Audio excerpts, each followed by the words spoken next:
नमस्कार दोस्तों, आपका हमारे YouTube चैनल आवर विज़न में आप सभी का स्वागत है। तो दोस्तों, अभी तक आपने इसके पहले वाले वीडियो में अशोक के शिलालेख के बारे में या अशोक के अभिलेख के बारे में आपने पढ़ा।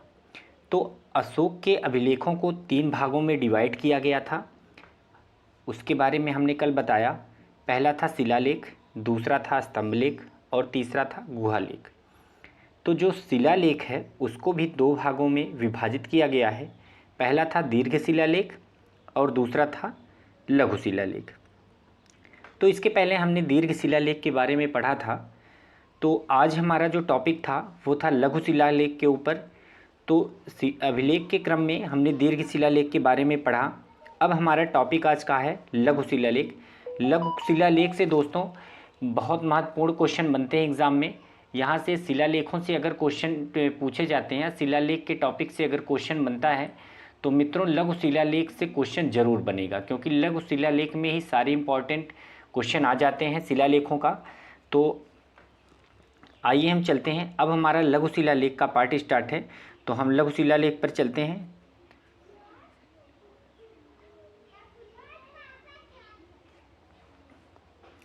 तो लघु शिलालेख पे हम चलते हैं तो देखते हैं कि लघु शिलालेख क्या होता है।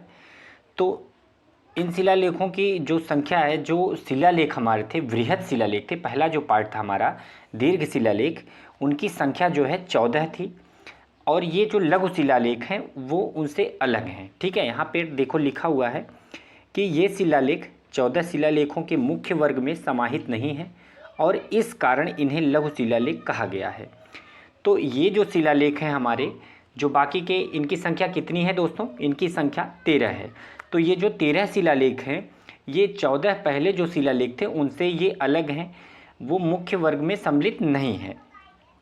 तो आइए हम बारी बारी से क्रम से देखते हैं कि ये शिलालेख जो हैं ये किस स्थल पर हैं और किस राज्य में हैं और किस ज़िले में इसकी स्थापना हुई थी, या किस ज़िले में वर्तमान में ये किस ज़िले में ये पड़ता है। तो आइए देखते हैं। जो हमारा लघु शिलालेख है उसमें हम पहला शिलालेख देखते हैं। तो इसको हम कह सकते हैं रूपनाथ का शिलालेख। ठीक है, ये रूपनाथ का शिलालेख या अभिलेख या लघु शिलालेख अगर हम इस बात को कहें तो इसका तात्पर्य यही निकलता है दोस्तों कि ये जो स्थल है, शिलालेखों को हम उसके स्थल से ही जानते हैं। जैसे हम कह दिए मास्की का शिलालेख, या कह दिए सासाराम का शिलालेख, या गुजर्रा का शिलालेख, इसका मतलब ये हुआ। या हम जैसे बृहद स्तंभ लेख में अगर हम जाएंगे तो उसमें बहुत इम्पॉर्टेंट स्तंभ लेख हैं, उसमें अगर हम कह दिए मेरठ स्तंभ लेख, तो इसका मतलब ये हुआ कि वह स्तंभ लेख जो था वह उसकी अवस्थिति मेरठ में ही थी, मूल रूप से वह मेरठ की थी। तो ये मूल रूप का मतलब, इसके नाम रूपनाथ का मतलब ये हुआ कि वो स्थल जो है वो रूपनाथ में उस शिलालेख की स्थापना हुई थी मूल रूप से।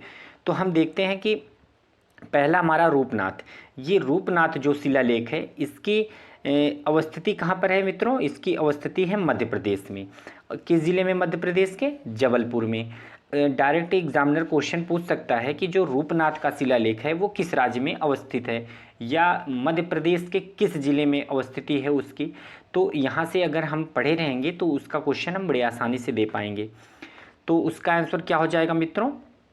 उसका आंसर हो जाएगा जबलपुर। अगर जिला के बारे में पूछता है तो रूपनाथ शिलालेख या लघु शिलालेख मध्य प्रदेश राज्य में स्थित है, जो कि मध्य प्रदेश के जबलपुर में पड़ता है। अब दूसरा हम देखते हैं गुजर्रा। गुजर्रा के बारे में हमने पहले ही वीडियो में, शिलालेख के पहले ही वीडियो में हमने बताया था गुजर्रा के बारे में डिटेल से। तो गुजर्रा जो लघु शिलालेख है ये, इसकी अवस्थिति मध्य प्रदेश में है, मध्य प्रदेश के दातिया जिला में, मध्य प्रदेश के दतिया जिले में इसकी अवस्थिति है। और अगर तीसरा लघु शिलालेख देखते हैं, तीसरे लघु शिलालेख देखते हैं तो ये सासाराम में स्थित है। ठीक है, या हम कह सकते हैं सासाराम का लघु शिलालेख। तो ये कहाँ पर स्थित है मित्रों? ये बिहार राज्य के सासाराम जिले में। ठीक है, सासाराम से सासाराम जिला ही हम याद रखेंगे, ये बिहार राज्य में इसकी अवस्थिति है। अब हम अगला देखते हैं भाब्रू बैराट, या इसे हम कैसे भब्रू कह सकते हैं, या इसका उपनाम हम बैराट कह सकते हैं। तो कुछ जो इम्पोर्टेंट थे इसके बारे में हमने अगले ही वीडियो में आपको डिटेल से मैंने समझा दिया था कि गुजर्रा और भब्रू बैराट के बारे में हमने आपको बताया था कि जो प्रियदर्शी या मगधिराज जो अशोक का नाम था, उपनाम, ये किस में सबसे पहले लिखा गया था? भब्रू बैराट में। ये हमने आपको डिटेल से बता दिया था। तो अब ये भब्रू बैराट की जो अवस्थिति है ये है राजस्थान में। राजस्थान में कहाँ पर? जयपुर जिले में। तो भब्रू बैराट लघु शिलालेख की अवस्थिति राजस्थान राज्य के जयपुर जिला में इसकी अवस्थिति है। हम अगला देखते हैं, मास्की के पास चलते हैं। तो मास्की का लघु शिलालेख जो है वह कहाँ पर स्थित है? कर्नाटक में। कर्नाटक के रायचूर जिले में। ये भी हमने वीडियो में बताया था, पहले वाले पार्ट में हमने इसके बारे में डिटेल से जानकारी लिया था कि मास्की का जो लघु शिलालेख है वो कर्नाटक राज्य के रायचूर जिले में इसकी अवस्थिति है। अब हम देखते हैं कि छठा, ब्रह्मगिरी। ब्रह्मगिरी कहाँ पर पड़ता है दोस्तों? ब्रह्मगिरी की बात अगर करूँ तो ब्रह्मगिरी जो है चित्तल दुर्ग में। ठीक है मित्रों, ब्रह्मगिरी पड़ेगा आपका चित्तल दुर्ग में। ब्रह्मगिरी कर्नाटक के चित्तल दुर्ग में पड़ेगा। इसकी अवस्थिति चित्तल दुर्ग जिला है। तो चलते हैं, हम आगे बढ़ते हैं। आगे बढ़ते हैं मित्रों। तो अब देखते हैं सातवां हमारा है सिद्धपुर। क्या है? सातवां हमारा है सिद्धपुर। सिद्धपुर लघु शिलालेख कहाँ पर पड़ता है? ये इसकी अवस्थिति ब्रह्मगिरी, या हम इसको कर्नाटक भी कह सकते हैं। ब्रह्मगिरी कहाँ पर? चित्तल दुर्ग में। ठीक है मित्रों, कहाँ पर? चित्तल दुर्ग जिला में। अब आठवें पे अगर हम चलते हैं, जटिंग रामेश्वर। ठीक है, आठवां का नाम है जटिंग रामेश्वर, या हम इसको कह सकते हैं जटिंग रामेश्वर का लघु शिलालेख। ये इसकी अवस्थिति कहाँ पर है? ये भी है ब्रह्मगिरी में। और इसका ये किस जिले में स्थित है? अगर जिले की बात करें तो ब्रह्मगिरी के पश्चिमी क्षेत्र में स्थित है। तो ये चीज़ बहुत ही महत्वपूर्ण हो जाता है आपके लिए कि यहाँ पर राज्य के बारे में भी पूछा जा सकता है और ज़िला के बारे में भी। अगर और डीप पूछना चाहे एग्जामिनर तो डायरेक्ट आपसे ज़िला के बारे में भी वो क्वेश्चन कर सकता है। अब आते हैं, हम अपने 9वें पर चलते हैं। 9वां है एर्रगुडी। क्या है? 9वां एर्रगुडी का लघु शिलालेख। इसके बारे में अगर एग्जामिनर क्वेश्चन पूछता है तो यहाँ से ये क्वेश्चन बन सकता है कि एर्रगुडी का लघु शिलालेख किस राज्य में स्थित है, या ये पूछ सकता है कि वो उस राज्य के किस जिले में स्थित है एर्रगुडी। ठीक है मित्रों, तो यहाँ पर अगर राज्य की बात करता है तो हम आंध्र प्रदेश उसका आंसर देंगे, और अगर ज़िले की बात करता है तो आंध्र प्रदेश का कुर्नूल जिला। ठीक है, तो यहाँ से ये बहुत ही इंपॉर्टेंट बन जाता है एग्ज़ाम के पॉइंट ऑफ व्यू से।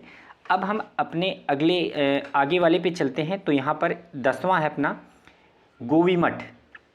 गोवीमठ का लघु शिलालेख। ये कहाँ पर पड़ता है दोस्तों? ये पड़ता है मैसूर। मैसूर का मतलब हुआ कर्नाटक। ठीक है, मैसूर का मतलब हुआ कर्नाटक, जो वर्तमान कर्नाटक है उसी के अंतर्गत मैसूर पड़ता है। तब के समय में अगर हम देखें, प्राचीन इतिहास में देखें या मध्यकालीन भारत के इतिहास में देखें तो कर्नाटक राज्य जो है इतना नाम उसका फेमस नहीं था। वहाँ पे डायरेक्ट हम ये कहते थे कि मैसूर। ठीक है, मैसूर डायरेक्ट उसको कहते थे। तो मैसूर के देखा जाए तो ये वर्तमान कोपल में है। कहाँ पर है? कोपबल में। तो यहाँ से आपका आंसर जिला बन जाएगा कोपबल। तो 11वां देखते हैं। 11वां का नाम है पाली किंगडू। ठीक है, पाल किंगडू। तो ये 11वां जो है ये गोवीमठ में पड़ता है और समीपवर्ती क्षेत्र। उस समय ये कई राज्यों में, जैसे कर्नाटक ही था तो कर्नाटक आज का जो वर्तमान है तो वो अकेला एक ही राज्य है। लेकिन उस टाइम क्या था कि तत्कालीन जब उस समय मूल रूप से इस स्तंभों की वहाँ पर या शिलालेखों की स्थापना की गई थी तो उस समय वो राज्य भी कई टुकड़ों में विभाजित था। छोटे छोटे वहाँ पे राज्य हुआ करते थे। तो उसी के आधार पर जो है ये नाम रखा गया है। अब हम अगर 12वां देखते हैं, क्या नाम है 12वें का? कौन सा शिलालेख है दोस्तों? राजुल मध्यगिरी। राजुल मध्यगिरी लघु शिलालेख। अब ये इसकी अवस्थिति आंध्र प्रदेश में है। और किस जिले में? आंध्र प्रदेश के कुर्नूल जिले में। और 13वां और अंतिम जो है वो लघु शिलालेख कहाँ पर है? अहरौरा। अहरौरा का लघु शिलालेख इसको हम कहेंगे। ये उत्तर प्रदेश में है। उत्तर प्रदेश के किस जिले में?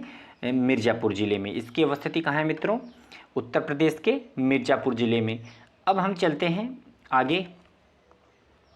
आगे देखते हैं कि अब स्तंभ लेखों के बारे में जानते हैं। अभी हमने इसके पहले पढ़ा, क्या पढ़ा? लघु शिलालेख के बारे में पढ़ा। उसके पहले हमने बृहद शिलालेख या शिलालेख के बारे में पढ़ा। तो अगर देखा जाए तो बृहद शिलालेख था। शिलालेख को 2 भागों में विभाजित किया गया था। पहला था बृहद शिलालेख, दूसरा था लघु शिलालेख। और जब बृहद शिलालेखों को हमने विभाजित किया था तो बृहद शिलालेखों की जो संख्या थी वो 14 थी, और उसके बाद जो हमने लघु शिलालेख को विभाजित किया तो लघु शिलालेख की संख्या जो थी वो 13 थी, जो कि 14 शिलालेखों के मुख्य वर्ग में सम्मिलित नहीं किया गया है इनको। अब हम आते हैं स्तंभ लेख। स्तंभ लेख के बारे में हमने बताया था अगले ही वीडियो में। स्तंभ लेख का मतलब मित्रों यही होता है कि जैसे शिलालेख का मतलब हमने बताया था कि इन लेखों को जो है पहाड़ों को काट कर शिलाखंडों को समतल कर उस पर जो है उत्कीर्ण किया जाता है। राज्यादेश या जो राजा आदेश देते थे या किसी धार्मिक नीति को जो भी उत्कीर्ण किया जाता था पहाड़ों को काटकर और उस शिलाखंडों को समतल बनाकर उस पर उत्कीर्ण किया जाता था, उसको हम शिलालेख कहते थे। लेकिन जब बात हम करते हैं स्तंभ लेख की, स्तंभ लेख क्या होते हैं? स्तंभ लेख मतलब प्राकृतिक शिलाओं की जब प्रचुर मात्रा उपलब्ध नहीं हुआ करती थी।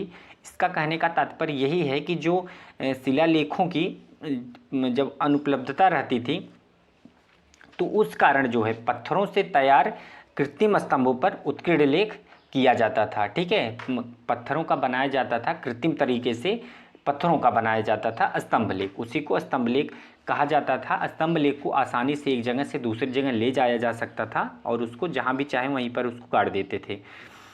तो स्तंभ लेख मतलब अशोक के कुछ लेख, ठीक है, अशोक के कुछ लेख पाषाण स्तंभों पर उत्कीर्ण हैं, जिसके कारण ये स्तंभ लेख के नाम से प्रसिद्ध हैं। ठीक है, जैसा कि अभी हमने बताया कि ये कृत्रिम स्तंभ थे, कृत्रिम पत्थरों के बनाए गए थे, ये जहाँ पर चाहे वहीं पर उसको ले जाकर गाड़ देते थे, तो वही ये होता था स्तंभ लेख, उनको कहा जाता था।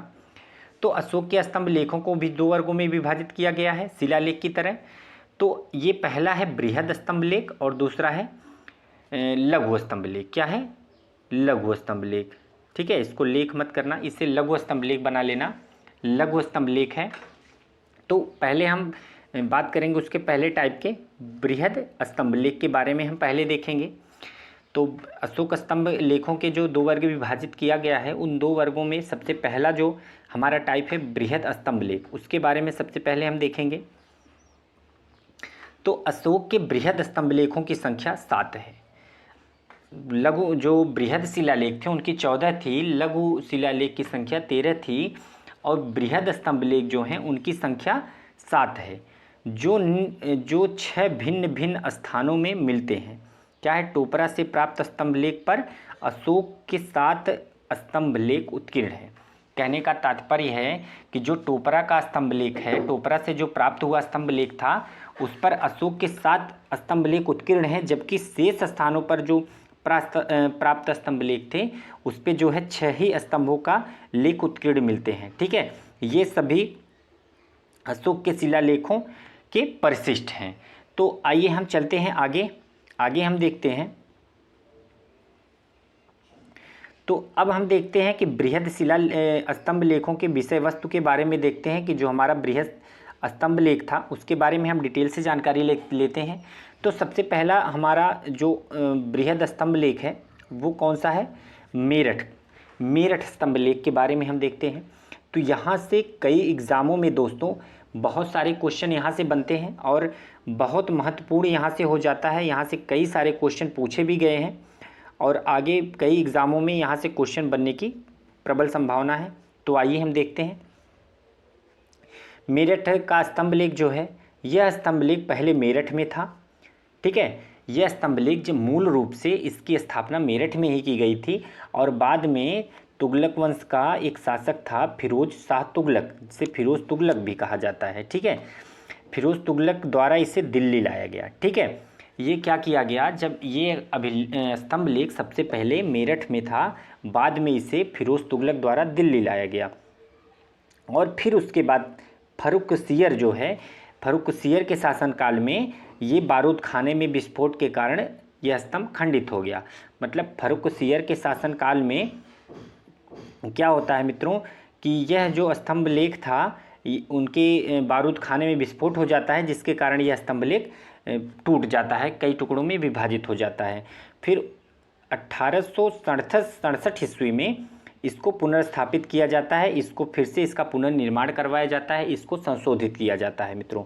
तो ये मेरठ का स्तंभ लेख है, ये बहुत महत्वपूर्ण टॉपिक है, ये बहुत महत्वपूर्ण स्तंभ लेख है। यहाँ से डायरेक्ट क्वेश्चन पूछा भी गया है या क्वेश्चन पूछ सकता है कि मेरठ के स्तंभ लेख को दिल्ली कौन सा शासक लाया, यहाँ से ये क्वेश्चन बन सकता है। या बारूद खाने में मेरठ का स्तंभ लेख किसके शासनकाल में खंडित हुआ था या टूटा था। तो ये यहाँ से ऐसे क्वेश्चन डायरेक्टली एग्ज़ाम में पूछे जा सकते हैं, तो ये बहुत महत्वपूर्ण हो जाता है। अगला हम देखते हैं टोपरा स्तंभ लेख। दूसरा हमारा है टोपरा स्तंभ लेख। टोपरा स्तंभ लेख से भी कई सारे क्वेश्चन पूछे गए हैं और ये एग्ज़ाम के पॉइंट ऑफ व्यू से बहुत ही महत्वपूर्ण यहाँ से क्वेश्चन पूछे जाते हैं। इसके बारे में देखते हैं। तो यह स्तंभ लेख पहले टोपरा कला गांव, ठीक है, यह स्तंभ लेख सबसे पहले टोपरा कला गांव, ये कहाँ पर है टोपरा कला गांव? यमुनानगर जिला। कहाँ पे? यमुनानगर जिला, ये हरियाणा में पड़ता है मित्रों। कहाँ पर? हरियाणा में।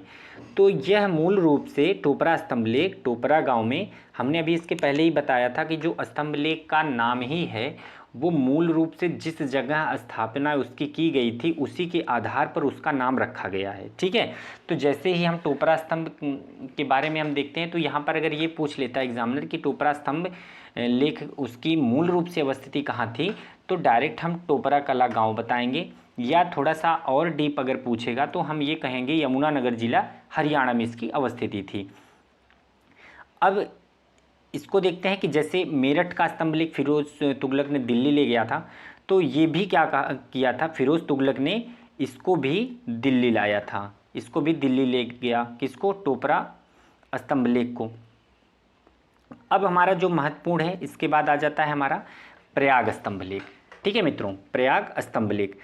तो प्रयाग स्तंभ लेख के बारे में अगर हम देखें तो यह स्तंभ लेख सबसे पहले कहाँ पर था? मूल रूप से कौशाम्बी मतलब कोसम में, और वो कौशाम्बी जो है पड़ता है इलाहाबाद उत्तर प्रदेश राज्य में। इलाहाबाद जिला जो है उत्तर प्रदेश राज्य का एक जिला है इलाहाबाद, वहीं पर प्रयाग स्तंभ लेख की मूल रूप से स्थापना हुई थी। कहाँ पर? कौशाम्बी में, ठीक है, कौशाम्बी या इसे हम कह सकते हैं कोसम, ठीक है मित्रों। बाद में अकबर द्वारा इसे कहाँ पर? इलाहाबाद किले में, ठीक है, कहाँ पर? इलाहाबाद किले में ले जाया गया। और अशोक द्वारा उत्कीर्णीय स्तंभ लेख कौशाम्बी के महामात्यों के नाम के आदेश के रूप में है। इसमें यह चेतावनी दी गई है कि यदि कोई भिक्षुणी संघ को भंग करने का प्रयास करेगा तो उसे श्वेत वस्त्र पहनकर या पहनाकर संघ से बाहर निकाल दिया जाएगा। तो इसका मतलब यही है, इसमें जो अशोक के प्रयाग स्तंभ लेख में जो उत्कीर्ण करवाए थे उसमें आदेश सीधा सीधा आदेश ये दिए थे अपने महामात्यों को, या हमने अगले वीडियो में महामात्यों का मतलब महामात्र भी पढ़ा था। मतलब वो धर्म के जो धम्म होते थे वहाँ पर अशोक के शासनकाल में उसके कर्ता धर्ता थे, वो उनको आदेश दिया गया है इस स्तंभ लेख में कि यदि कोई भिक्षुणी संघ को, मतलब वो जो भिक्षुणी का संघ रहता था, मतलब भिक्षुओं का संघ रहता था, बौद्ध भिक्षु कहलाते थे, तो उनका जो संघ था अगर उसको कोई भंग करने का या उसको कोई विघटित करने का जो प्रयास करेगा उसको जो है उस संघ में श्वेत वस्त्र, उसको दंड दिया जाएगा, उसे श्वेत वस्त्र पहनाकर उस संघ से बाहर निकाल दिया जाएगा। ऐसा आदेश दिया गया है किसमें? प्रयाग स्तंभ लेख में। तो यहाँ से दो महत्वपूर्ण क्वेश्चन बन सकते हैं एग्जाम में। पहला तो महत्वपूर्ण यही बन सकता है कि इसे इलाहाबाद में अकबर लाया गया था। यहाँ से सबसे महत्वपूर्ण और मेन पॉइंट जो है ये अकबर द्वारा इलाहाबाद में ले जाया गया, तो ये सबसे ज़्यादा महत्वपूर्ण बन जाता है। और भिक्षुणी संघ का जो आदेश दिया गया था महामात्यों को, ये बहुत महत्वपूर्ण हो जाता है। तो हम अगला अपना देखते हैं चौथा अगर देखते हैं तो चौथा लौरिया नंदगढ़ स्तंभ लेख। चौथा कौन सा स्तंभ लेख था? लौरिया नंदगढ़ स्तंभ लेख। इसके बारे में अगर हम देखें तो यह लौरिया नंदगढ़ कहाँ पर स्थित है? लौरिया नंदगढ़ की जो अवस्थिति है वो पश्चिम चंपारण जिला, कहाँ पर? पश्चिम चंपारण जिला, बिहार राज्य में। लौरिया नंदगढ़ जो पड़ता है वो पड़ता है पश्चिमी चंपारण जिला, बिहार राज्य में पड़ता है, उसकी स्थिति है इस वर्तमान में। और ये बहुत महत्वपूर्ण जो है लौरिया नंदगढ़ का जो स्तंभ लेख है ये बहुत महत्वपूर्ण है, क्योंकि इस स्तंभ लेख पर मयूर का चित्र है, ठीक है, इस स्तंभ लेख पर मयूर का चित्र है।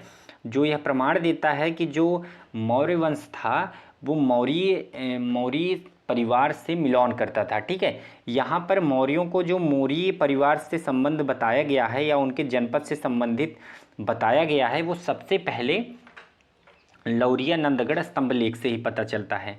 और एक बार एग्जाम में डायरेक्ट पूछा गया था, यूपीपीएससी प्री में ये पूछा गया था कि मौर्यों का मौर्य या क्या बोलते हैं उसके मौर्य परिवार से जुड़ा हुआ साक्ष्य किस स्तंभ लेख से मिलता है। तो ये डायरेक्ट यहाँ से ऑप्शन में दिया गया था लौरिया नंदगढ़ स्तंभ लेख से।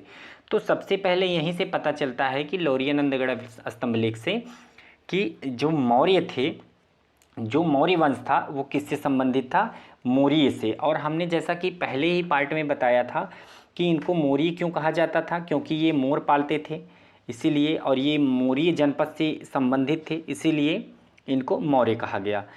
अब चलते हैं अपना पाँचवें पर।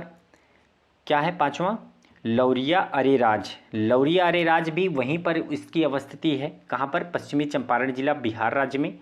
इस सीधा सीधा यहाँ से यही क्वेश्चन बन सकता है और इसमें कुछ बहुत महत्वपूर्ण इंपॉर्टेंट टॉपिक नहीं है, कोई इंपॉर्टेंट बात नहीं है, बस इतना ही है कि इसकी अवस्थिति कहाँ पर, यहाँ से एग्जामिनर क्वेश्चन पूछ सकता है। अब छठे के बारे में देखते हैं। तो छठा हमारा है रामपुरवा। रामपुरवा जो स्तंभ लेख है, रामपुरवा स्तंभ लेख जो है, यहाँ से दो स्तंभ मिले थे। एक स्तंभ जो है लेख युक्त था जिस पर लिखा हुआ था, उस पर कुछ लेख उत्कीर्ण था, लेकिन जो दूसरा था वो लेख विहीन था। ठीक है, यहाँ पर देखो लिखा गया है कि यहाँ से दो स्तंभ मिले, एक स्तंभ लेख युक्त है और दूसरा लेख विहीन है। और जो लेख युक्त स्तंभ लेख था उसके शीर्ष पर सिंह की आकृति बनी हुई है। किसकी, सिंह की आकृति बनी हुई है। और जो क्या बोलते हैं लेख विहीन स्तंभ था उस पर बैल की आकृति बनी हुई इसके शीर्ष पर, वृषभ जिसे हम कह सकते हैं। और जो सिंह आकृति वाला या जो लेख युक्त स्तंभ लेख के शीर्ष पर जो सिंह आकृति बनी हुई है उसे कहाँ पर उसकी स्थित अवस्थिति है, वर्तमान में राष्ट्रीय भवन, राष्ट्रपति भवन में दिल्ली में रखी गई है। ठीक है, तो ये बहुत ही महत्वपूर्ण है, इसको ध्यान में रखना। और दूसरे वाले का जो लेख विहीन स्तंभ है उस पर वृषभ की आकृति उत्कीर्ण की गई है और यह एक मात्र ऐसा स्तंभ है जिसके शीर्ष पर वृषभ बना हुआ है। ठीक है, जितने भी स्तंभ हैं इसमें से एक मात्र ही ऐसा स्तंभ है जिसके शीर्ष पर वृषभ या बैल की स्थापना की गई है। बाकी पर सभी पर सिंह या कुछ दूसरे जानवर की स्थापना की गई है। तो ये बहुत महत्वपूर्ण है, इसको जानते रहिए। अब हम आगे देखते हैं तो हमें यहाँ पर कुछ ये स्तंभों के बारे में हमने देखा, अपने शिलालेखों के बारे में हमने देखा जो एग्ज़ाम के पॉइंट ऑफ व्यू से जो बहुत महत्वपूर्ण था वो हमने देखा डिटेल से। अब हम देख लेते हैं अशोक के जो उत्तराधिकारी थे उनके बारे में थोड़ा देख लेते हैं। अशोक के उत्तराधिकारी से बहुत सारे क्वेश्चन तो नहीं बनते, लेकिन हम इसको थोड़ा सा आपको डिटेल में समझा दे रहे हैं। अशोक के जो उत्तराधिकारी थे वो इसमें सबसे पहले कौन थे, कुणाल। अशोक के जो उत्तराधिकारी थे वो कुणाल थे। उन्होंने कब से कब तक शासन किया, 232 ईसा पूर्व से 224 ईसा पूर्व तक। ठीक है, कुणाल सबसे पहले इनके उत्तराधिकारी बने। लेकिन दोस्तों यहाँ पे थोड़ी सी अलग अलग मान्यताएं हैं, यहाँ पे बड़ा कन्फ्यूज़न है। इतिहास में अलग अलग मान्यता होने के कारण बड़ा कन्फ्यूज़न ये क्रिएट करता है। अगर पुराणों के अनुसार देखा जाता है, अगर हम पुराणों के अनुसार देखें, या सबसे पहले हम देख लेते हैं दिव्यावदान के अनुसार। ठीक है, दिव्यावदान जो क्या कहता है, दिव्यावदान, ठीक है, दिव्यावदान के अनुसार अगर देखा जाए तो इनके उत्तराधिकारी कौन थे, जो अशोक के उत्तराधिकारी थे वो दिव्यावदान के अनुसार कौन कौन थे, इसके बारे में हम सबसे पहले देखते हैं। दिव्यावदान के अनुसार कुणाल जो है ये सबसे पहले अशोक के उत्तराधिकारी थे। उसके बाद जो है सॉरी दोस्तों, थोड़ी सी ये गलत हो गया है। तो ये दिव्यावदान के अनुसार तो ठीक है, कुणाल को कहा गया है, लेकिन इसके बाद जो है ये उस संपत्ति को जो है कुणाल का पुत्र जो है वो दिव्यावदान के अनुसार उनके उत्तराधिकारी थे। लेकिन ये जो हैं ये है पुराणों के अनुसार। ठीक है, ये हैं पुराणों के अनुसार, इसको ध्यान देना। ये पुराणों के अनुसार पुराणों के अनुसार अगर देखा जाए तो सबसे पहले अशोक के जो उत्तराधिकारी थे उनका नाम कुणाल था, जिन्होंने 232 से 224 ईसा पूर्व तक शासन किया था। उसके बाद बंधुपालित जो कुणाल का पुत्र था, ऐसा मान्यता है पुराणों के अनुसार कि कुणाल का पुत्र बंधुपालित उसके बाद उसका उत्तराधिकारी बना। उसके बंधुपालित का भाई, ठीक है, कौन, बंधुपालित के बाद बंधुपालित का भाई इंद्रपालित बना किसका, मौर्य वंश का अगला राजा। अब इसके बाद बंधुपालित का पौत्र कौन, दासोन। बंधुपालित का पौत्र जो है दासोन, इसके बाद क्या बनता है, राजा बनता है, उत्तराधिकारी होता है मौर्य वंश का, या हम कह सकते हैं अशोक का। अब इसके बाद जो 5वें नंबर पे आते हैं वो आते हैं अशोक का पुत्र दशरथ, ठीक है। ये बड़ा कंफ्यूज क्रिएट करता है, मुझे समझ में नहीं आता कि यहाँ पर ये कैसे हो सकता है कि अगर इसके पहले कुणाल हुए तो कुणाल के पुत्र बंधुपालित हुए, फिर उसके बाद इंद्रपालित हुए, दासोन हुए, तो ये दशरथ का नंबर कैसे आ जाता है, बड़ा ये कन्फ्यूज़न क्रिएट करता है। लेकिन फिर भी जब पुराणों के अनुसार कहा गया है तो कुछ ना कुछ तो सच्चाई होगी। तो आगे देखते हैं कि दशरथ थे, उसके बाद संप्रति 6वें नंबर पर जो दशरथ के पुत्र थे, उसके बाद सालिसुक, और फिर उसके बाद 8वें थे देवधर्मन। कौन थे, देवधर्मन थे। उसके बाद 9वां थे सतधनु। 9वां कौन थे, सतधनु या सतधनुष कह सकते हैं उनको, सतधनुष देवधर्मन के पुत्र थे वो, किसके, देवधर्मन के वो पुत्र थे। 9वां क्या नाम था उनका, सतधनुष। और 10वां जो थे वो थे बृहद्रथ। कौन थे, बृहद्रथ। 10वां वो अंतिम शासक बताए जाते हैं मौर्य साम्राज्य के या मौर्य वंश के अंतिम शासक बताए जाते हैं। यहाँ पर देखिए है, सतधनु देवधर्मन के पुत्र थे और बृहद्रथ अंतिम शासक थे। ये तो पुराणों के अनुसार था। अब अगर हम देखते हैं दिव्यावदान के अनुसार, दिव्यावदान क्या कहता है, दिव्यावदान के अनुसार अगर देखते हैं हम, दिव्यावदान के अनुसार, ठीक है, दिव्यावदान के अनुसार अगर देखते हैं तो उसमें लिखा गया है कि कुणाल जो है पहले शासक थे। अशोक के बाद, अशोक के जो उत्तराधिकारी थे उनका नाम था कुणाल। अब कुणाल के बाद जो है पुराणों के अनुसार जो कहा गया है, बंधुपालित कहा गया है, जो कुणाल का पुत्र था। लेकिन दिव्यावदान के अनुसार उसमें तो कहा गया है कि कुणाल का पुत्र ही शासक बनता है, कुणाल का उत्तराधिकारी। लेकिन दिव्यावदान के अनुसार संपदी, उनका नाम क्या था, संपदी नाम था।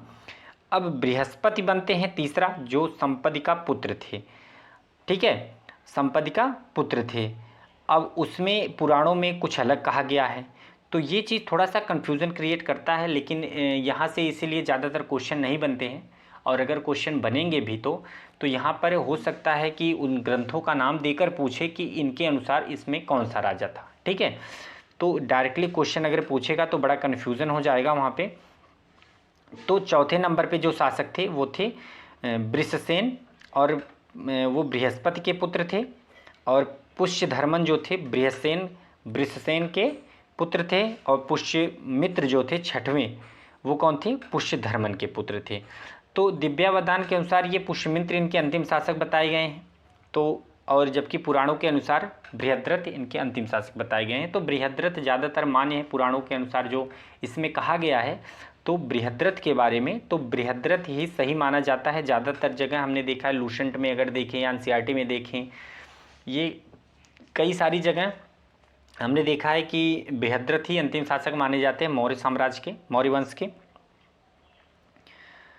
तो हम आगे चलते हैं मित्रों, थोड़ा सा इनके ग्राम के बारे में देखते हैं। इनका जो प्रशासनिक था मौर्यकालीन, जो मौर्यकाल का जो प्रशासनिक, या थोड़ा सा कुणाल के बारे में जान लेते हैं थोड़ा कहानी के थ्रू डिटेल में। इसको अभी रहने देते हैं, इसको हम बाद में डिस्कस करते हैं। तो कुछ कुणाल के बारे में जानते हैं कि जैसे अशोक की जब मृत्यु हुई, अशोक की जब मृत्यु हो जाती है, उसके बाद कौन शासक बनते हैं, कुणाल। तो उन अशोक की मृत्यु के पश्चात जो है उनके पुत्रों में तीवर नाम था एक का, महेंद्र नाम था, कुणाल और जालोक। तो ये इन पुत्रों में बैठता है कौन गद्दी पर? कुणाल बैठता है। लेकिन पुराण और जैन तथा बौद्ध धर्म में जो है इसकी पुष्टि तो करता है, कुणाल ही बैठते हैं। और इसमें देखिए दिव्यावदान के अनुसार भी कुणाल ही बैठे थे, पुराणों के अनुसार भी कुणाल ही बैठे थे।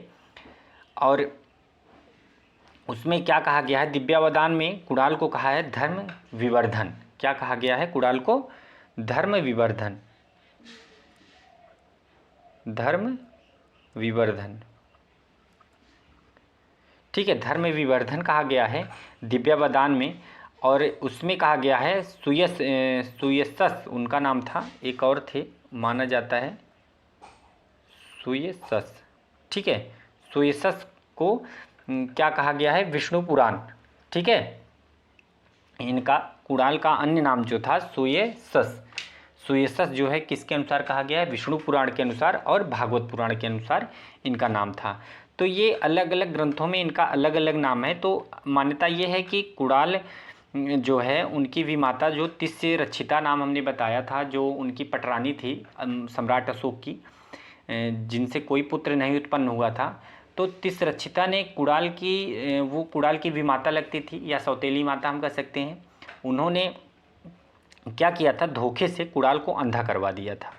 और कुणाल की जगह जो है उनके जो पुत्र थे संप्रति ही उनका शासन संभालते हैं, जिसे संपदि, हम दिव्यावदान के अनुसार संपदि नाम उनको कहा गया है। उनका नाम क्या बताया गया दिव्यावदान के अनुसार? संपदि। तो वही जो है इसके शासन की देखभाल करते हैं। कुणाल तो नाम मात्र के शासक रह जाते हैं, क्योंकि उनकी विमाता जो है उनको धोखे से उनका आँख फुड़वा देती है, अंधा करवा देती है उनको। ठीक है, तो इसीलिए जो है बौद्ध और जैन धर्मों में ग्रंथों में संप्रति को ही अशोक का उत्तराधिकारी माना जाता है। और अशोक के जो पुत्र जालोक थे, जिनके बारे में भी हमने बताया कि तीवर, महेंद्र, कुणाल तथा जालोक। तो जालोक जो थे वे कश्मीर में स्वयं को स्वतंत्र शासक घोषित कर लिए थे। ऐसा कैसे हो गया था? और ये इसका वर्णन जो है राज तरंगिणी में इसका वर्णन किया गया है डिटेल से। क्या हुआ था कि अशोक के शासन के मतलब अंतिम दिनों में जब अशोक का शासन का लास्ट चल रहा था, तो उस टाइम में क्या हुआ कि उनके साम्राज्य के पश्चिमी भाग में, या कह सकते हैं पश्चिमोत्तर, ठीक है, पश्चिमोत्तर भाग में यवनों ने आक्रमण कर दिया। किसने? यवन लोग। तो यवनों ने आक्रमण कर दिया था। तो उनको जो है जालोक को, यवन का मतलब यूनानी भी होता है, तो जालोक को क्या किया गया? उनको भेजा गया, उनको हराने के लिए, यवनों को हराने के लिए भेजा गया, उनसे मुकाबला करने के लिए भेजा गया। तो जालोक जो है विजयी तो हो गए, वहाँ पे वो विजय हो गए, जीत गए। लेकिन वो कश्मीर का जो है अपने कश्मीर को जहाँ पर यवनों ने आक्रमण किया था उसको वो अपने अंदर कर लिया, अपने अंदर में कर लिया, और वहाँ के वो स्वतंत्र शासक अपने आप को घोषित कर दिए, वहाँ के वो शासक बन बैठे। ठीक है मित्रों, तो अब अगर आगे देखते हैं तो उसके बाद वो क्या होता है कि कुणाल 8 वर्षों तक वो राज्य तो करते हैं, फिर 224 ईसा पूर्व में उनकी मृत्यु हो जाती है। फिर उसके बाद बनते हैं दशरथ। दशरथ वहाँ के राजा बनते हैं। तो वायु पुराण के अनुसार जो है कुणाल के बाद उनका पुत्र जो है बंधुपालित बनता है। हमने बताया पुराणों में जो वर्णन किया गया है, कुणाल के बाद उनका पुत्र बंधुपालित बनता है। लेकिन मत्स्य पुराण के अनुसार, अलग अलग पुराणों में अलग अलग मत है, मत्स्य पुराण में जो है दशरथ जो है राजा बनते हैं। तो अब ये किसी में बताया जाता है कि अशोक के पुत्र हैं, कहीं पर बताया जाता है कि कुणाल के पुत्र हैं। ये अलग अलग मान्यता है, इसलिए यहाँ से ज़्यादातर क्वेश्चन नहीं पूछता है, तो इसके बारे में हम बहुत ज़्यादा डिटेल से जानकारी भी नहीं लेंगे। तो उसके बाद इसको छोड़ते हैं, हम आगे बढ़ते हैं। हम देखते हैं कि मौर्य काल का प्रशासन कैसा था, मौर्य साम्राज्य का प्रशासन कैसा था, तो उनका नगर प्रशासन कैसा था, इसके बारे में हम देखते हैं। हम आगे चलते हैं तो इनका जो प्रशासन था, सबसे पहले हम देखते हैं उनके प्रशासन के बारे में। तो उनके प्रशासन के बारे में अगर हम देखें प्रांतीय व्यवस्था उनकी कैसी थी, तो प्रांतीय व्यवस्था क्या थी? उनमें सबसे बड़ी जो इकाई थी प्रांतीय व्यवस्था में, सबसे बड़ी इकाई प्रांत होती थी, या हम कह सकते हैं केंद्र। ये अगर देखें, ये वाला भाग जो येलो कलर का भाग है, पीला कलर का भाग, ये केंद्र है। केंद्र के जो चारों तरफ वाला ये चक्कर है, इसको मैप से समझाया गया है बढ़िया तरीके से। अगर केंद्र के ऊपर वाला जो भाग देखते हैं हम, उसे चक्र या प्रांत कहते हैं। चक्र या प्रांत कहा जाता है। ये यहाँ का जो शासक था या यहाँ का जो अधिकारी था, उसे कहा जा सकता है कुमार या आर्यपुत्र, आयुपुत्र। ठीक है, तो यहाँ का ये एक ही था। ठीक है, सबसे बड़ी इकाई क्या होती थी? प्रांत होती थी। केंद्र के बाद सबसे बड़ी इकाई जो होती थी वो प्रांत होती थी। अब उसके बाद अगर हम देखते हैं तो इसके बाद आता है मंडल। ठीक है दोस्तों, इसके बाद आता है मंडल। मंडल भी जो है किसके अंतर्गत था? मंडल जो था चक्र या प्रांत के अंतर्गत था। मंडल किसके अंतर्गत था? चक्र या प्रांत के अंतर्गत। अब उसके जो अधिकारी होते थे उसका नाम था प्रदेष्टा या प्रादेशिक। ठीक है, अब उसमें जो था आहार, विषय या जिला। ठीक है, मंडल को आहार, विषय या जिला में विभाजित किया गया था। उसका जो अधिकारी था उसका नाम स्थानिक होता था। फिर स्थानीय जो था। ठीक है, अगला जो विभाजन वाला पार्ट था तो वो आहार, विषय या जिला के अंतर्गत आता था। स्थानीय जिसे बोलते थे उसमें क्या था? 800 गांव सम्मिलित थे। ठीक है, उसमें 800 गांव से मिलकर एक स्थानीय बनता था। और अगला पार्ट जो विभाजित था वो द्रोणमुख उसे कहा जाता था, जो 400 गांव का सम्मिलित रूप था। 400 गांव मिलकर द्रोणमुख कहलाते थे। ठीक है, 400 गांव मिलकर द्रोणमुख कहलाते थे। उसके बाद अगर देखा जाए तो एक खरवटिक 200 गांव का समूह रहता था। खरवटिक 200 गांव का समूह रहता था। और संग्रहण 10 गांव का। ठीक है, जिससे संग्रहण को गोप भी कहा जाता है। ठीक है, गोप भी कहा जाता है।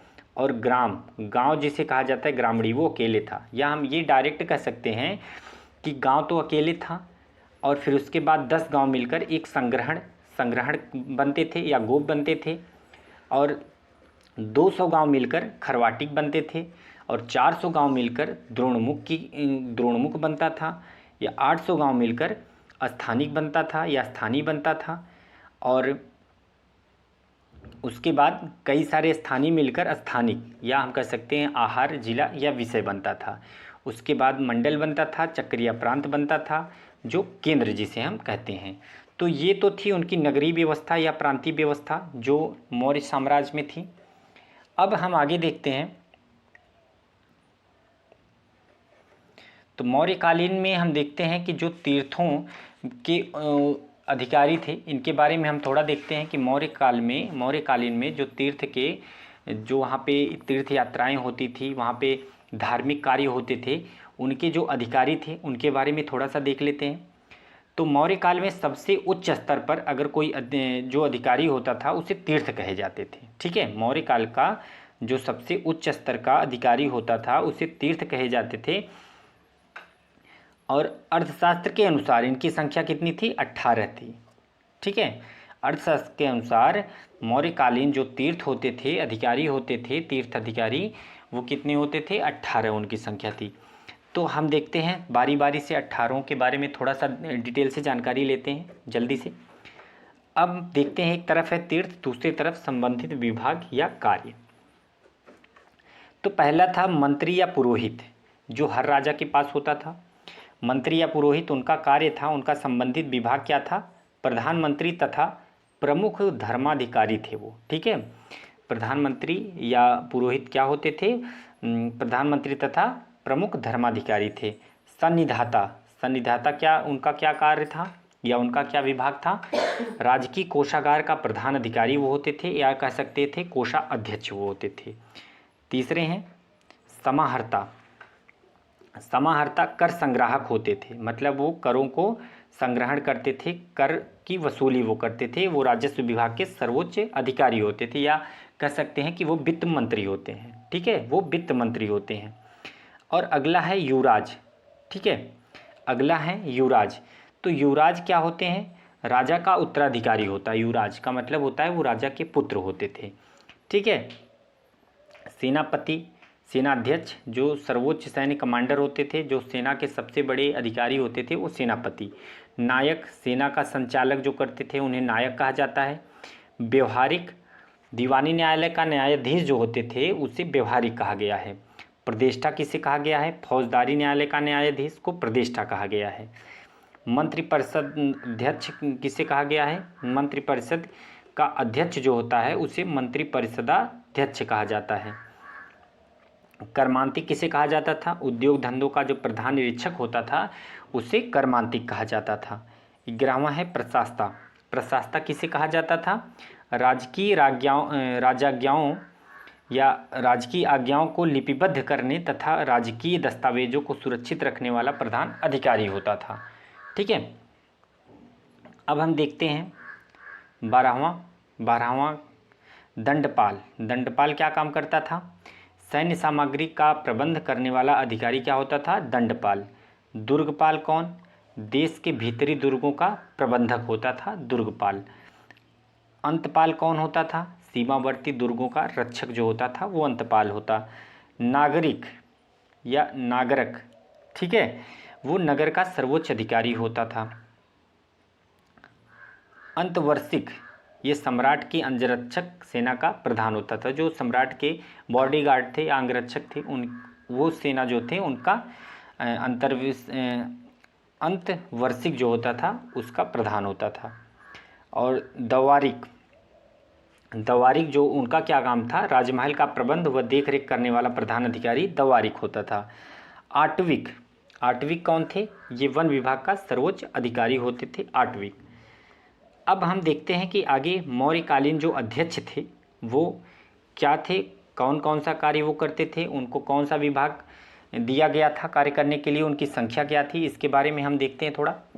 तो मौर्य काल में अध्यक्षों की अगर मैं बात करता हूँ तो वहाँ पे अध्यक्ष जो थे उनके अंतर्गत या हम ये कह सकते हैं कि मंत्रियों के निरीक्षण में काम करने वाले अधिकारी थे। कौन? मौर्य काल में जो अध्यक्ष होते थे। ये अर्थशास्त्र के अनुसार इनकी संख्या कितनी है? 27 थी। तो अब ये देख लेते हैं विभाग इनका तीर्थ का मतलब मैंने बताया आपको कि मौर्य काल में जो सबसे उच्च स्तर के अधिकारी होते थे उन्हें तीर्थ कहा जाता था। तो तीर्थों में अध्यक्षों की भी गणना होती है क्योंकि वो भी उच्च अधिकारी पद पे ही थे। तो पहले थे सुराध्यक्ष, अबकारी विभाग का अध्यक्ष। कौन? सुराध्यक्ष जो होता था वो अबकारी विभाग का अध्यक्ष होता था। ठीक है, और दूसरा देखते हैं मुद्राध्यक्ष। तो राजकीय चिन्ह, मुद्रा तथा पासपोर्ट से संबंधित अधिकारी। और उसके आगे देखता हूँ तो तीसरा है शुल्काध्यक्ष, राजकीय धन जुर्माने से संबंधित अधिकारी। चौथा है लक्षणाध्यक्ष, टकसाल का अध्यक्ष। पांचवा है कोषाध्यक्ष, राजकीय कोष या खजाने का प्रमुख अधिकारी। छठा है लौहाध्यक्ष, लौह विभाग का अध्यक्ष ये होता था। अकाराध्यक्ष, खानों का अध्यक्ष इनको कहते थे। सीताध्यक्ष का काम था राजकीय जो भूमि होती थी उसको सीधाध्यक्ष, राजकीय भूमि के जो कर्ता धर्ता थे, देखने वाले थे, उसके जो कर वसूली का काम जो करता था वो सीताध्यक्ष या राजकीय भूमि को जो प्रबंधन का कार्य करता था उसे सीताध्यक्ष कहा गया है। और कताई बुनाई व सूत काटने का अध्यक्ष सूत्राध्यक्ष को कहा जाता है। और कोष्ठागार का अध्यक्ष कौन होता था? कोष्ठागार अध्यक्ष। ठीक है, आगे देखते हैं स्वर्णाध्यक्ष। यहाँ पर स्वर्णाध्यक्ष के बारे में अगर मैं देखता हूँ तो यहाँ पे लिखा गया है कोष्ठागार का अध्यक्ष, लेकिन यहाँ पे मेरे ख्याल से वो स्वर्ण के बारे में बात कर रहा है। ठीक है, लौड़ाध्यक्ष का मतलब नमक विभाग का अध्यक्ष। संस्थाध्यक्ष व्यापार प्रबंधक। गणिकाध्यक्ष गणिकाओं या वेश्यालयों का निरीक्षक। पत्तनाध्यक्ष बंदरगाहों का अधिकारी। धूताध्यक्ष जुआ का निरीक्षक। नवाध्यक्ष पशु निरीक्षक। नौकाध्यक्ष जल मार्ग के यातायात का अध्यक्ष। विविताध्यक्ष चारागाहों का अध्यक्ष। ठीक है, बंधनगाराध्यक्ष जेल विभाग का अध्यक्ष। सूनाध्यक्ष कसाई खाने का अध्यक्ष। मानाध्यक्ष समय तथा स्थान का निर्णय करने वाला अधिकारी। पड़याध्यक्ष राजकीय व्यवसाय का अध्यक्ष। कुड़ियाध्यक्ष वनों से संबंधित कार्यों का अध्यक्ष। अयोध्याध्यक्ष अस्त्र शस्त्र के निर्माण व कारखानों का अध्यक्ष। पौतवाध्यक्ष नापतौल या बाट माप या तराजू का अध्यक्ष। सैन्य विभाग का अध्यक्ष, अश्वरथ, पदातिक तथा गज सेना के विविध अध्यक्ष। तो ये थे अध्यक्ष जो उस विभाग के अध्यक्ष थे उस टाइम के मौर्यकालीन। अब आगे हम देखते हैं सप्त सिद्धांत। ये सप्त सिद्धांत क्या है ये देख लेते हैं। या सप्त सिद्धांत जो है ये कौटिल्य ने दिया था। कौटिल्य का मतलब इसे हम कह सकते हैं या एक हिसाब से कह सकते हैं कि मौर्य नौकरशाही। ठीक है, इसे हम ये कह सकते हैं कि मौर्य नौकरशाही, ये कह सकते हैं मौर्य नौकरशाही। तो ये इसका उल्लेख कहाँ पर हुआ है? अर्थशास्त्र में। कहाँ पर? अर्थशास्त्र में। अर्थशास्त्र के रचनाकार कौन है? विष्णुगुप्त, चाणक्य या कौटिल्य, हम कुछ भी इनको कह सकते हैं। तो इन्होंने ही बताया था कि जो राज्य का अंग होता है वो कितने होते हैं? राज्य के 7 अंग होते हैं। तो उसी को सप्तांग कहा गया है, इसी को सप्तांग सिद्धांत कहा गया है। ठीक है, तो अब इनकी संख्या 7 है, वो संख्या 7 है। तो अब ये देखो कि जो 7 संख्या है बताया गया था, राजा, अमात्य, जनपद, दुर्ग, कोष, दंड, मित्र, ये 7 जो सप्तांग बताए गए थे विष्णुगुप्त के द्वारा या चाणक्य के द्वारा। तो ये देखते हैं, थोड़ा सा इनके बारे में देख लेते हैं कि इनका जो बंटवारा है किस हिसाब से किया गया था। तो सबसे पहले सबसे ऊपर कौन था? राजा। राजा किसको कहा गया है? सिर को। ठीक है, अमात्य, अमात्य किसको कहा गया? आँख को। ठीक है, आँख को कहा गया है। या ये कह सकते हैं कि जो योग्य अधिकारियों का जो समूह होता था उसे अमात्य कहा जाता था। ठीक है, योग्य अधिकारियों का जो समूह होता था उसे अमात्य कहा गया है। अब जनपद तीसरे नंबर पर है, जंघा से उसकी तुलना की गई है। दुर्ग, किले, दुर्ग या किले, उसे बाहों से तुलना उसकी की गई है। कोष या धन, धन की, कोष या धन की तुलना मुख से की गई है। और दंड, सेना, छठा जो है उसे मस्तिष्क से उसकी तुलना की गई है। और जो लास्ट है मित्र, उसे कान से उसकी तुलना की गई है। तो यहाँ पर देखिए नोट में दिया गया है अमात्य का मतलब योग्य अधिकारियों का समूह। ठीक है, अब लास्ट में हम देखते हैं कर प्रणाली। प्रणाली क्या थी इनकी? यहाँ से मित्रों बहुत ही बड़े पैमाने पर लेखपाल में भी क्वेश्चन पूछा जाता है या वीडियो में भी क्वेश्चन पूछा जा सकता है। यहाँ से जो पुराने कर प्रणाली थे, मौर्य शासन के जो कर प्रणाली थे, इनके बारे में क्वेश्चन बन सकता है। तो यहाँ पर हम देखते हैं कि कर क्या था? दुर्ग कर, पहला जो कर था उसका नाम दुर्ग था। वो कहाँ कहाँ पर लगाया जाता था? दंड, मणिकर, मदिरालय, कारागार, मंदिर से होने वाले आय, इन सब पर दुर्ग नामक कर लगाया जाता था। दूसरा है राष्ट्र। राष्ट्र कर किस पर लगाया जाता था? बलि पर, वणिक मतलब बलि पर, वणिक कर, नाव कर, पत्तन कर, चारागाह कर, सड़क कर। ठीक है, ये इन करों से जो होने वाली आय होती थी उसे राष्ट्र कहा जाता था। सीता कर किस पर लगाया जाता था? हमने बताया जो सीताध्यक्ष होते थे वो राजकीय भूमि से संबंधित थे। तो यहाँ पर वही बात है कि राजकीय भूमि से वसूल किया जाने वाला भूराजस्व लगान सीता कहलाता था। और भाग, निजी भूमि से वसूल किया जाने वाला भूराजस्व लगान राजस्व का मुख्य साधन अशोक के अभिलेखों में उल्लिखित कर। या हम ये कह सकते हैं कि जो निजी भूमि से जो वसूला जाने वाला कर था उसे कहा जाता था भाग। पांचवां है बलि। पांचवां है बलि। बलि जो है धार्मिक भेंट के स्वरूप में लिया जाने वाला कर है, धार्मिक भेंट के स्वरूप में लिया जाने वाला कर। छठा है विष्टि। विष्टि जो है बेगार के रूप में लिया जाने वाला कर विष्टि है। और सातवां है डायरेक्ट, उसका नाम कर ही है, बागानों से प्राप्त होने वाले फूलों व फलों के उपज का एक भाग। आठवां हिरण्य, नगद रूप में लिया जाने वाला कर जो होता था वो हिरण्य कहलाता था। प्रणय नवां, संकट काल में लिया जाने वाला प्रीतिदान, मौर्यों द्वारा किए गए 2 नए प्रयोगों में से पहला। संकट काल में जो लिया जाता था कर या प्रीतिदान उसे कहा जाता था प्रणय। अब 10वां देखते हैं क्या है? पिंड कर। पिंड कर जो है कई पिंडों गांवों का सामूहिक रूप से लगाया जाने वाला कर। ठीक है, कई पिंडों द्वारा सामूहिक रूप या कई गांवों पर सामूहिक रूप से लगाया जाने वाला जो कर होता था उसे पिंड कर कहते थे। ठीक है, प्रणय कर और पिंड कर ये जो मौर्य काल में मौर्यों द्वारा जो है इस 2 नए कर लगाए गए थे, उसमें से पहला प्रणय कर था और दूसरा पिंड कर था। तो ये बहुत महत्वपूर्ण है, तो इसको देख लेना। अगला है पथ कर, 11वां, समाहर्ता द्वारा गांव से वसूला जाने वाला अतिरिक्त कर। कोष्ठेयक, सरकारी जलाशयों के नीचे की भूमि कर लगाया जाने वाला कर। पार्श्व, व्यापारी को ज़्यादा लाभ होने से उस पर लिया जाने वाला कर। ब्याज, व्यापार कर। वितित, पशुओं की रक्षा के बदले में लिया जाने वाला कर। ठीक है। परिहीनक, क्या है? परिहीनक, क्या है? परिहीनक, राजकीय भूमि में पशु हानि करने पर लिया जाने वाला हर्जाना। सेना भक्तम, सेना के गुजरने वाले क्षेत्रों के निवासियों से लिया जाने वाला सेना कर। रज्जु, भूमि के नाप के समय लिया जाने वाला कर। निष्क्रमय, निर्यात कर। शुल्क, सीमा कर व पथ कर। तो ये तो थे 20 प्रकार के कर जो मौर्य साम्राज्य में या मौर्य शासन में ये लगाए गए जो कर थे उनकी बात ही है ये। अब हम देखते हैं आगे।